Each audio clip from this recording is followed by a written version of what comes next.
Where are all my flabs at? Phlebotomy is one of the things I don't talk about as much on my channel, but today is the day. Stay tuned. Hey business besties, welcome back to another video. So today I wanted to talk a little bit about phlebotomy. I'm not teaching phlebotomy. I'm not selling nothing that has anything to do with phlebotomy. But I want to talk about phlebotomy because I talked to y'all about rapid drug testing. I talked to y'all about DNA and fingerprinting, all the goodies, right? But I don't really share my journey as a phlebotomist, right?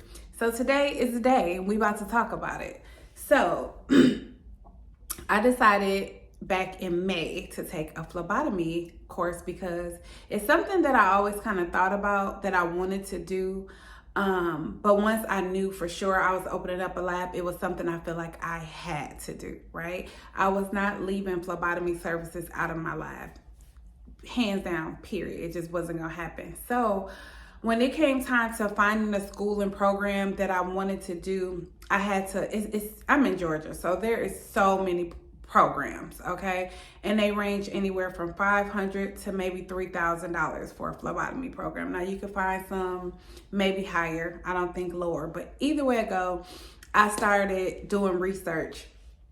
And one of the things that I had to sit down and think about is what do I need or want out of my phlebotomy program, right? What are you gonna do with your phlebotomy certification?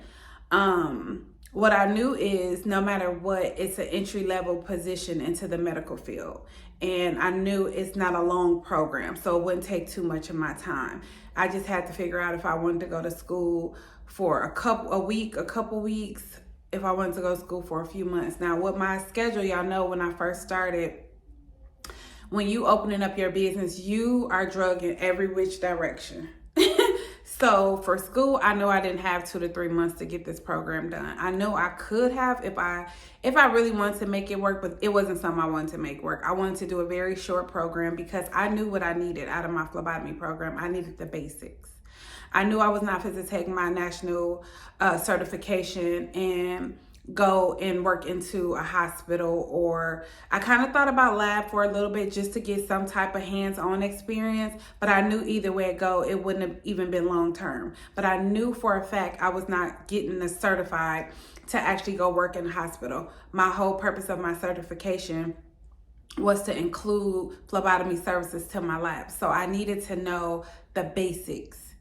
You know, because when you're out here in the field, even if you was to do a longer program, you really tap into what you need to tap into and learn what you need to know through experience. And you don't get as much experience in the classroom as you get when you're out in the field. So even if you took a longer program versus a short program, until you actually get into the field, that's when the experience comes. That's where the comfort comes. That's where the confidence come in once you're doing the services. So I opted for a shorter program. Got me a mentor, somebody who was easy accessible to me if I ran into questions. I learned what I needed to learn in my phlebotomy class. I passed my national exam, first time flying colors. Like literally, I think the highest you could score was 500. I think I was like at a 475. And I wasn't even in school long. It's just that I paid attention to what I needed to pay attention to. I took it very serious. My thing was getting comfortable with the sticks. And before I left there, I was comfortable sticking. So by the time I incorporated it into my into my lab, when I got my first client, of course, like anybody, even if you're on your own or in a hospital setting or wherever you choose to work, you still feel nervous because now it's like this is real, you know? So I have no regrets on choosing a shorter program. I'm not going to tell what program I went. I'm not going to give no specific details on that. But I am a national certified phlebotomist. For phlebotomy, I wasted no time. I got my certification and I started applying right away to partnerships.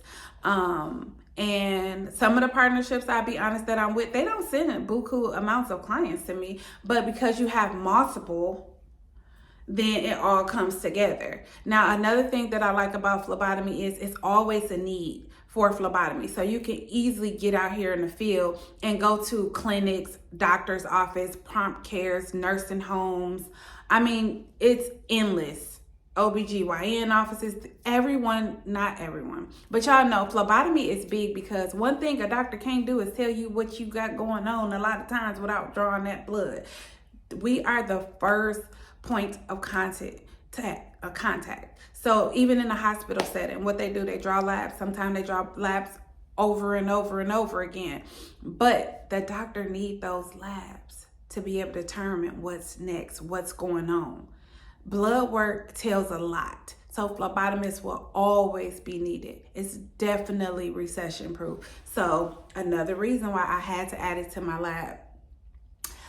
When I first started, I ain't gonna lie, I was like nervous because it was new. I didn't go out, get my certification, work in a hospital or lab, work there for a year and knew everything I needed to know and then started my own. I kind of was like, I'm doing this and it just is what it is. You know, I'm gonna learn along the way, which is where my mentor came in at. So when I first started getting clients, I started applying for all these partnerships and then I started getting clients. I hadn't even hustled and went out here and got my own clients yet. At this point, when I first got started, I was just solely working on partnerships because I wanted to get comfortable, you know. It was almost kind of like hard selling myself and I hadn't even really did a lot of sticks yet. So for me, the smarter thing to do was to get my experience by partnering with the labs. And then over time, I felt more comfortable and started reaching out, you know, to companies because now I'm good. I feel good about what I do. I'm confident in what I do. My clients enjoy their time with me. They give me good feedback. I don't go into the situation, hey, I'm a new phlebotomist. No, hell no, I wouldn't do that. But I just show the confidence when they come through the door. They're able to ask me questions and I'm able to know. And a lot of the knowledge came from, yes, I did take you know, go to the class and get that basic knowledge. But outside of that classroom, I was educating myself. I was watching videos. I was following accounts that did the same thing that I do. Okay, so when the phone rings, I have to start recording and I have to get back to work. So, I don't know. I guess the whole video is me just sharing my journey as a phlebotomist and the fact that I went from being nervous, but still putting on confidence when the client came through the door to now genuinely feeling confident. Not saying I know everything that I need to know. I'm pretty sure there's some things that will come up along the way that I would still need to reach out to my mentor for. But as of right now, I haven't had to call her in a while because also with labs, I'll just put this out there. When you're already like, you got the basic knowledge, you comfortable with your sticks, you got great customer service. One thing to remember too, when you're contracting and partnering up with these labs, they're going to send you step by step on what to do. You know what I'm saying? They're going to tell you how many tubes they need. They're going to tell you, now they ain't going to tell you to order a draw. You better know to order a draw. But they're going to tell you if they need one SST. One EDTA, you know what I'm saying? Like they're gonna tell you what they need, what the test is for. They're gonna pretty much lay it out for you. They're gonna tell you if a specimen needs to be put on ice, if it needs to be room temperature, if it needs to be centrifuged, if they need the plasma from it. They're gonna tell you those things. So as long as you got the knowledge, that basic knowledge that you needed and the confidence with that and you're comfortable with what you're doing, you're going to be fine. There's no blind eye to this. They make sure that everything you need is laid out for you. And I love that too. That also helps me a lot being a new phlebotomist and not coming from a hospital setting where I have a year plus experience, knowing the fact that every client comes to this door is coming with a requisition and all I have to do is pay attention to what I need to do as a phlebotomist. And that is where over time I just started gaining the confidence because I'm like, I got this. And when they leave, I got that. Before they leave, I got that blood. And when they leave here, they know, hey, she did what she needed to do. When that lab gets what they need, I gave them what they needed from me. You know what I'm saying? So that's where the confidence comes in at, not cocky hell. Like I said, I'm new. I'm still learning. There's still going to be some things that arise that I'm going to have to work through. But I'm just giving some advice to anybody who's been thinking about phlebotomy, already a phlebotomist, and been thinking about getting into mobile phlebotomy. I would say just make yourself available. Make yourself available because those calls do come in. I do have mine by appointments only. I didn't have that at first, and things was kind of like, dang, like people just popping up and showing up. I had to start getting more organized with that. So I no longer do walk-ins. Now, do some people still walk in because they didn't read what they needed to read? Yes.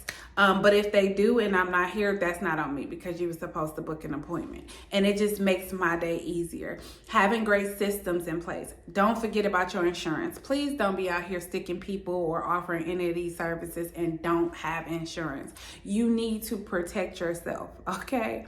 Making sure you have insurance is probably like the most important thing I done said in this whole video. So if you done made it this far and you listen, make sure you have insurance. But other than that, y'all, I really am starting to love phlebotomy, and I wondered if I would get here. And I don't even feel like the love is 100% there. I feel like it's growing there, and that's what I'm loving. I notice my energy when I get a phlebotomy client. That nervousness that I used to have, I never was really nervous about the drug testing, you know what I'm saying? Even though there's steps that you need to know, it was a different nervousness. I ain't gonna say I wasn't nervous. I say it was a different nervousness, like with phlebotomy versus the drug testing and the fingerprints. When I first did my first client, your first client is your first client. That's that one, you know? But phlebotomy, I felt that butterfly. Like the other ones, it's like, yeah, I'm nervous. I didn't did this before. This is my real client coming through the door outside of class, and I gotta get this person drug. That their job is dependent on this drug test, so I can't mess up, you know. So you have that glitch of nervousness, but it's different for phlebotomy because now you're about to actually poke someone. You know what I'm saying? With drug testing, they're doing the work. You just got to make sure you're compliant and make sure that paperwork is done and making sure they're not doing stuff that they need to do. But with phlebotomy, you are like, it's more liability on you. So just make sure y'all have y'all insurance. And as y'all see, I can turn the camera a little bit. This is my setup. Everything here comes from Amazon. It's in my Amazon storefront. I think I shared that with y'all before. This, I just keep this here because, you know, if you centrifuge, if you just got one tube to centrifuge, you got to level it out by evening it up. You know, if you know, you know. So I always just keep this. It's just water in it, and I just keep it here. It just levels out the centrifuge. All these supplies, when I run out, I keep it stocked. I always make sure I keep all my stuff stocked, looking good and full. But yeah, most of the supplies, if you want to know, they will send you supplies. Yes, I do have to have my own supplies because it just depends on who you partner with. They're going to supply what they supply. You're going to have to supply what you got to supply. But I will say the supplies are not very expensive. I have my sharps container there. I got another sharps container down there. I always keep my gloves and my mask on the wall, and I use gloves for every service, including when I'm doing fingerprinting. And then I have the centrifuge right here. This will end up being my mobile centrifuge. This will be the one for the car. And then I'll get a different one, a more expensive one. I just had to get one. When you stuff start happening quicker than what you think they are, and I was already like at the end of my budget, and that's just me keeping it real. The centrifuge that I want is like $300. To some people, it might not be enough. I could have been had it by now, but this works for me. I could throw this in my vehicle and go on about my business. You know what I'm saying? But this one was only like $55 to keep it real with you. So if you have to, start with what you have. Start with what you have. Don't stress yourself out about what you don't have. If you have the knowledge, you have the confidence, you have the partnerships, you got some supplies, they're sending you the client. Hey, start with what you have. It's okay. You can always go back and upgrade and get stuff. But somebody had to tell me that because at first I wasn't getting a centrifuge until I got my one that I wanted. It was in my Amazon cart, and I was like, I'm getting this centrifuge. And I had got a client, and it was almost kind of like, now what you gonna do? You sitting around playing, waiting to get your centrifuge because that's the one you wanted when I told you to just go ahead and get what everybody else start with. But no, you wanted to do it your way, and now you have a client. What I'm saying is, Don't be like me. Just start with what you have. Don't try to be like have the best of the best in the beginning, because it's okay. Because this bad boy right here, that $55 is an investment well spent. It works, it gets the job done, and it is what it is, okay? And finally, I'm just gonna go ahead and touch bases on the fact that out of all the partnerships that I do have, I will say, besides DNA, phlebotomy pay more. Like, and I'm not talking about ink fingerprinting, because I told y'all I don't have a partnership with that. That's all mine. After my supplies, that's all me, and I love ink fingerprinting. DNA, it doesn't pay me more than DNA, because I don't pay for DNA supplies. I just do the 15-minute swab and I send it off to the lab with their prepaid envelope. Okay, so that's a huge profit. But yeah, phlebotomy, definitely in my top 3, even with the partnerships, because a TPA drug test and a partnership with phlebotomy, different.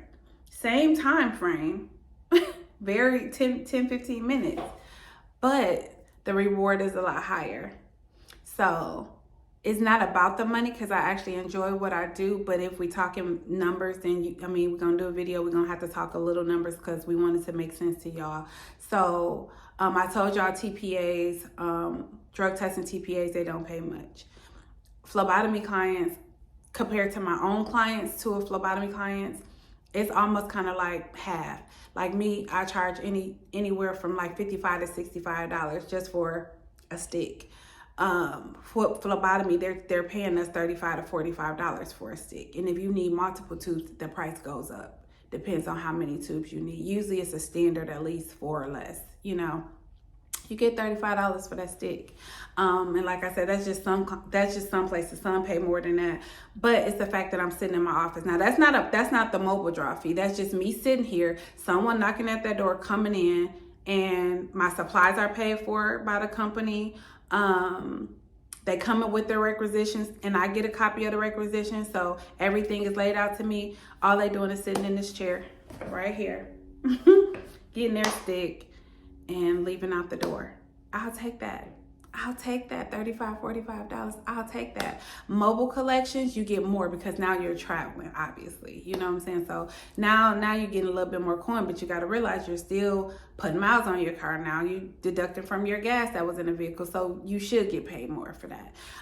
You can get more no matter what if you get your own clients. I'm just saying partnerships ain't a bad thing at all. So if you're a mobile phlebotomist, or you're a phlebotomist in general, you've been thinking about getting your butt out here and doing your own thing, then I just say do it. I'm somebody who wasn't even a phlebotomist 6 months ago, and now I am, and I am doing really good. And honestly, I just got 2 new partnerships, and I'm excited about them. I should get my supplies next week, and we're gonna see what it do. I pray they send me an abundance of clients. It's just gonna add to the flow. So I have everything coming in. I have my DNA clients, I have my ink fingerprinting clients, I have my phlebotomy clients, I have my drug testing clients. Only thing I have not focused on went out here and really marketed for was my notary. And I have done notary because some of the people that come in here for other services, they need it. And because I'm on Google My Business, they see that and they contact me. But I'm saying I have not went out here one time and hustled for no notary clients. So when I do, that's a whole nother ball game. You know what I'm saying? But I pace myself. I tell you all the time, I run my own race. I run my own race. I don't compete with people. They say you're supposed to compete with yourself, but I don't even compete with myself. I give myself grace. I take my time with things. Some days I work harder than others. You know, that's just me. I'm not out here trying to overdo it. I'm definitely not about to run myself ragged and in the grave just for some money. I'm not going to do that. I like to be happy in what I do. I'm not going to act like I don't get bad days or stressful days. Yes, I do. But being an entrepreneur for so many years, I know what comes with business. So I feel like that's what keeps me more relaxed, because that's like, I know if I build it, they will come. I know if I take my time and really focus on the foundation, then I'm solid. And as I grow, I'm good. It's gonna get right on. And if this is part 2 of my phlebotomy video, y'all know I did part 1 and it went extremely long. So this is part 2. I'm making this part right now as we speak to go in so I can take this and edit it and put it in front of the second part, because there's no way I'm putting out a 30-minute video.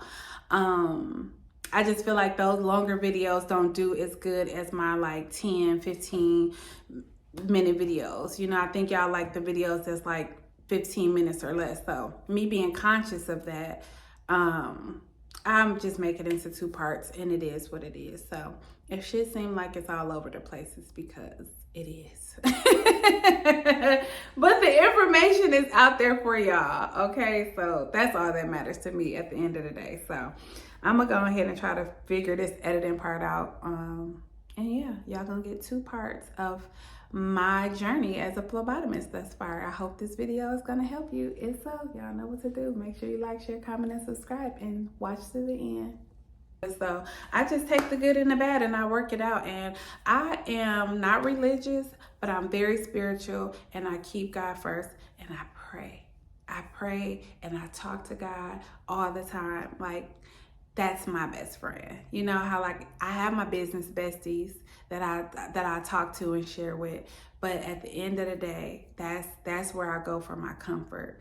That's why I just kind of like stay out the way from everything else, because I don't have time for it. I kind of just like being low key. I love doing my thing. I love helping others. I love feeling good and accomplished about the things that I have done for me. And yeah, this is still just the beginning, y'all. I'll be giving y'all a 6-month update soon. Y'all know I opened the lab in May. I really got going in June. And then December will be y'all next update, because technically that's the 6-month mark.